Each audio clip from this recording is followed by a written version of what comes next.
In this short tutorial, I will show you how to change the country on your Google account. This is super useful if you move to a new country or if you want Google services like maps or search to show results that matches your new location. So alright, let's begin. First, open any web browser you like, then go to google.com.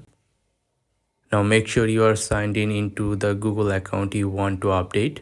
Then tap on here and select manage your Google account. Now look for personal info and tap on it. Now scroll down until you see home address. Now you can update your home address details from here. So type your country name here. Once you are done, tap on save and that's it. Your home country address are now updated on your Google account. So yeah, that's how you can change the country on your Google account by updating your home address. Now if you get stuck anywhere, feel free to ask me in comments. And if this video helped you, give it a thumbs up and subscribe for more easy tutorials like this.